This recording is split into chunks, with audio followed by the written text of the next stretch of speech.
Hi everyone, and welcome to episode 4 of Remember the Magic of the Holidays. In this show, we're taking a deep dive into the winter-themed entertainment offerings found in Disney parks all around the world. In today's episode, we're going to be discussing the Magic Kingdom Walt Disney World's long-running, party-exclusive holiday cavalcade, Mickey's Once Upon a Christmastime Parade. Let's begin. Unfortunately, the history of this parade is really poorly documented, but I'm going to try anyway, and if I get anything wrong, please leave me a comment letting me know. Anyway, the history of this show, I think, begins in 1987.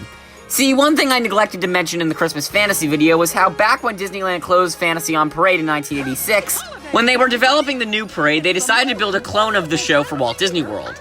You see, this was the time in this company's history where Disney was trying to get the Magic Kingdom and Disneyland Park to have pretty much all the exact same experiences. Their reasoning being that if guests were coming from California to Walt Disney World, they were going for Epcot, not for a park that they felt they could experience back in Anaheim.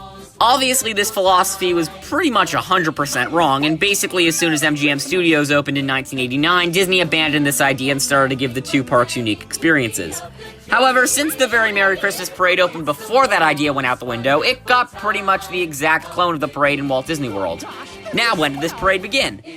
That's a good question, and one I honestly don't know the answer to. While I do know that this parade was definitely in the Magic Kingdom by 1990, as seen here, and that it was doing nighttime performances by 1994. Anyway, with that information in mind, Mickey's Very Merry Christmas Parade opened at some point before 1990, and with a fairly big success. Magic Kingdom had in fact had a former Christmas parade dating all the way back to but this new experience was much more suited for the times. Almost identical to the Disneyland version, this parade had all the new technology. Exquisitely decorated floats, a synced soundtrack, you name it. Anyway, the parade did quite well, and thus it stuck around for a bit. And by a bit, I mean a long time, and by a long time, I mean too long of a time. You see, unlike Disneyland, where they closed the parade in 1994 and replaced it with the Christmas Fantasy the following year, Walt Disney World management thought that this was an unnecessary decision and that every ounce of their money would be better spent making 1994 New Tomorrowland the most amazing overhaul of a theme park land of all time. Anyway, since Walt Disney World management kept saying they didn't need a new parade, Very Merry Christmas Parade just kinda stuck around. The parade lasted until 2006, when Walt Disney World finally let Creative Entertainment build them a new parade. Well, build isn't really the right word, cobble together was more what they did. Much like Boo-to-You had done a year prior, Disney just took bits and pieces of former parades and crammed them all into one, but I will admit they did a pretty good job. But really only because 90% of these units were recycled from the former Very Merry Christmas Parade. Anyway, in 2007, the brand new Mickey's Once Upon a Christmastime Parade debuted to a fantastic reception. Though it was really just 3 parades in a trench coat, people really liked it. It was heartfelt, exciting, and featured an all-new soundtrack. Since 2007, very little has changed. Sure, there are always some small changes year to year, but still, 13 years later, this parade is still almost identical to when it first premiered. And even though the parade as a whole isn't being performed this year due to the COVID-19 pandemic, in its place, Disney is running short Christmas-themed character cavalcades throughout the day. Actually, throughout the day, you can pretty much see the entire parade, which is really nice. Anyway, that brings us all the way up to today, so let's move on to the design segment. This is one of the longest parades Disney has ever created, so without... Whoops. I appear to have just shot the script into oblivion. Excuse me for 1 second.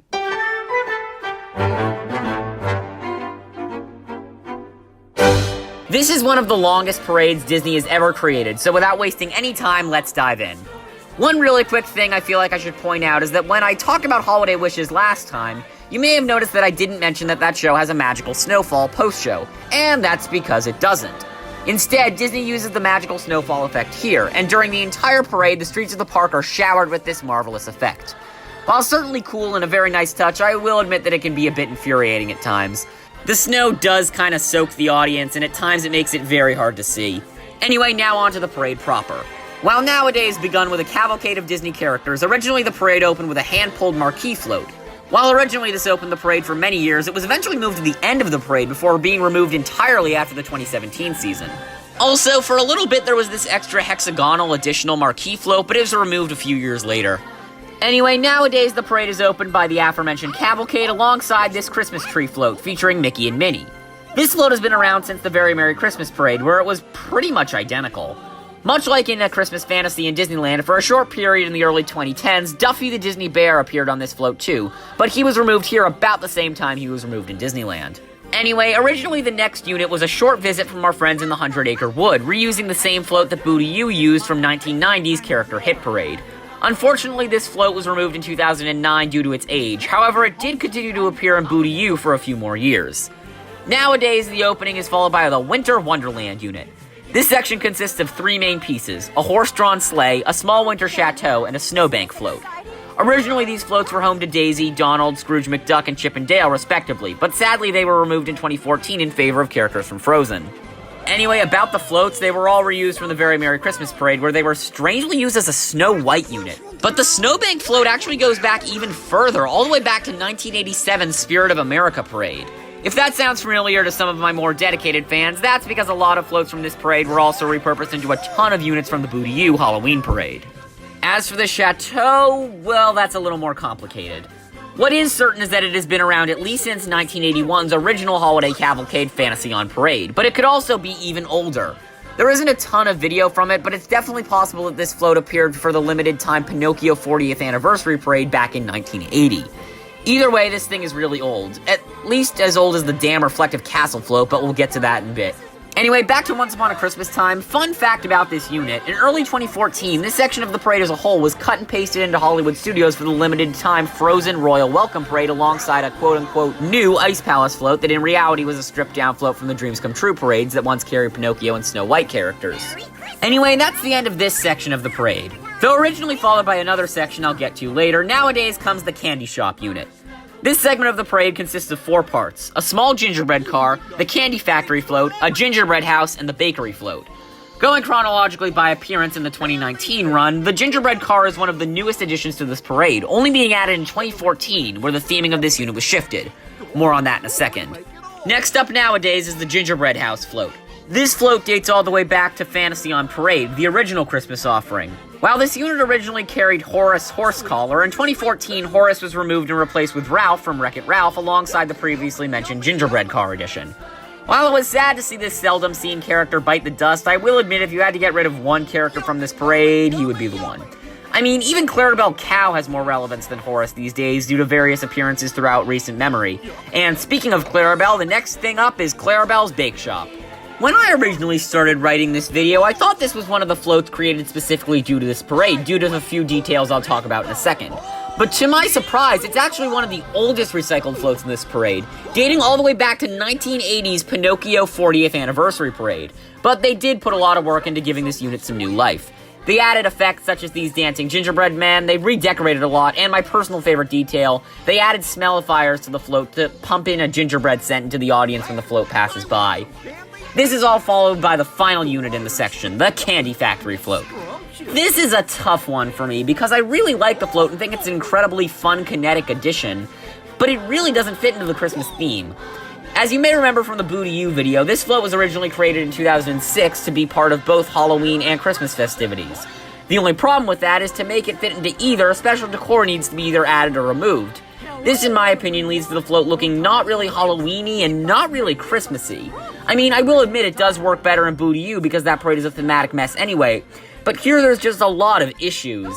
In recent years, however, Disney has been working to fit this float in a bit more through the use of some really cool lighting effects on the front of the unit, and while I think that is awesome and it helps a lot, there are still a lot of issues. Anyway, moving on to the next section of the parade, we see a very distant cousin of Christmas Fantasy's Candlelight Christmas unit represented through some even more reused floats. Yay. This section opens with the Terrace float carrying Snow White and Prince Charming, which dates all the way back to the Tencennial Parade back in 1981. They are followed by Cinderella and her Prince Charming in a horse-drawn carriage. This is a beautiful float, but it is worth noting it wasn't originally created for a parade. This unit is usually only seen in those Disney fairy tale wedding things. They are followed by... oh dear God. Well, it's back once again. That float that will never die despite being 1 million years old. It's the goddamn reflective castle float. Okay, I'll be honest, I actually think this thing looks really pretty. But oh my god, this is literally one of the oldest pieces of this parade, dating all the way back to Fantasy on Parade in 1980. Now, I know there are a lot of things from Fantasy and Parade seen in this show too, but this float has so much more mileage. This thing has been in more parades than I can count. Literally, I tried to do a segment in this video where I'd mention every parade that has featured this float, but there are so many, some of them aren't even in official promotional material. Anyway, yeah, this thing is old, and now has even become a joke among the Disney fan community. But I still like it. In this parade, it carries several princesses alongside the fairy godmother, and yeah, it's really pretty. The problem with this section of the parade is that it's just a vastly inferior version of Disneyland's similar unit, and that all comes from the fact that Disney barely touched these floats when they were retheming them to Christmas. And that is because at the time, these floats were being used for dozens of other things throughout the year, with the castle float actually still appearing every day in the normal daytime parades. While I love these floats because they are as classic as the park itself, they are way too overused to be turned into anything that tells me, oh, this is a Christmas parade. Anyway, I'll get off my soapbox now. The second to last unit in this parade is the Toy Factory unit. It begins with elves on rocking horses and a strange hexagonal marquee float. The rocking horses only go back to the Very Merry Christmas Parade, but the marquee float is a bit more complicated. See, this float is based on a parade unit design that goes all the way back to when the park opened. While these floats throughout the Magic Kingdom's various parades of the past are nearly identical to this one, I honestly can't believe that these are the same floats as seen in 1971. If anything, I would only imagine the oldest parade this particular float could have been in was Surprise Celebration in 1993. That said, I am fairly confident that this is the same float that appeared both as the limited time second marquee float to this parade, as well as the Castle Spire float that appeared in the Enchanted Adventures parade from back when they did the Pirate and Princess parties. Anyway, this is followed by more of Santa's elves and the Toy Factory float. Nearly identical to the old version of this float that appeared in Disneyland between 1980 and 2008, this float is once again tied for being the oldest float in the parade, since it's been around since Fantasy on Parade in 1981. Over the years, it's kinda lost its spectacle. Sure, it's still a fun float, but I mean, look at Disneyland's new version of the unit. It's so much more elaborate than this old thing. Anyway, this float features Toy Story characters, and every 5 minutes when a new film in the franchise is released, they update it slightly. Such as in 2019 when they added Forky in the place of the former wooden toy soldier on one of the few remaining kinetic elements of the float. The Toyland unit is all followed by the final section in the parade, the arrival of Santa Claus. We are shown a full-on army of marching wooden toy soldiers followed by a stack of gifts. First of all, holy cow, that's a lot of toy soldiers. Second of all, that stack of gifts may look sleek and modern, but it's actually, again, tied for the oldest float in the parade, seeing that it's been around since 1980's Fantasy on Parade, where it appeared as a stack of wooden toy blocks. In all fairness, though, they did retheme this float really well and do a really convincing job of making it look like it was made 5 years ago. Anyway, this stack of presents is followed by some reindeer and the final float in the parade, Santa. This actually is one of the newest floats in the parade, as it replaced the old Mary Poppins-esque float from the Very Merry Christmas Parade in 2008. And with that, the parade is over. Let's not waste any more time and move on to the conclusion. So, Mickey's Once Upon a Christmastime Parade. What can I say? It's definitely Walt Disney World's best seasonal parade, but I mean, there are only two, and the other one I already complained about a lot back in October. Anyway, I'm gonna try and keep this brief because I know this video is already really long, but I mean, there is a lot to say about this parade. It's a wonderful holiday cavalcade sometimes, but at others, it's just such a thematic mess. I mean, I feel it's only fair to compare this parade to Disneyland's A Christmas Fantasy Parade, but I feel bad because that puts Christmas Fantasy at a huge advantage. It's not like my usual videos where I talk about one thing versus its replacement. Here I'm comparing two resorts that have completely different management styles. Disneyland is a more local crowd, so they feel like they need to update things more often, whereas in Florida, it's more like we've had this same float for the last 40 years, so we need to keep it for the next 40 years so that the audience's kids can experience it one day. It's such a day and night dilemma. What I will say is that while there is no right way to do it, Disneyland is closer to optimal. I mean, come on, you can't run floats like this for 40 seasons straight, that's just ridiculous. Sure, there's a line where that would be okay, but this ain't it. So yeah, I'd love it if Disney would build some new versions of these floats, most notably that Toy Factory unit. Also, much like Boo-to-You, it would have been nice if they had put a little bit more effort into retheming the floats from their previous lives. But hey, I'm just a crazy fan, I'm not the one who's making the decisions. Anyway, I think that's about all I have to say about this parade. Flaws and all, this parade is fantastic. It's a very special time with the magic that you'll find on that Once Upon a Christmas Time. Thank you for joining me at the most merriest time of the year in this episode of Remember the Magic of the Holidays. If you enjoyed it, please consider liking the video and subscribing to my YouTube channel. There are a lot of videos coming out real soon you won't want to miss, so be sure to click the bell icon so you get notified when we upload a new video. Have a great, big, beautiful day, and remember, tomorrow is just a dream away.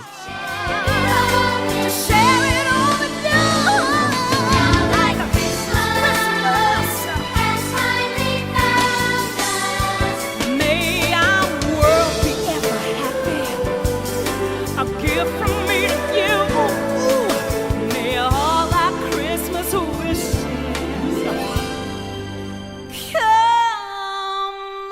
tree.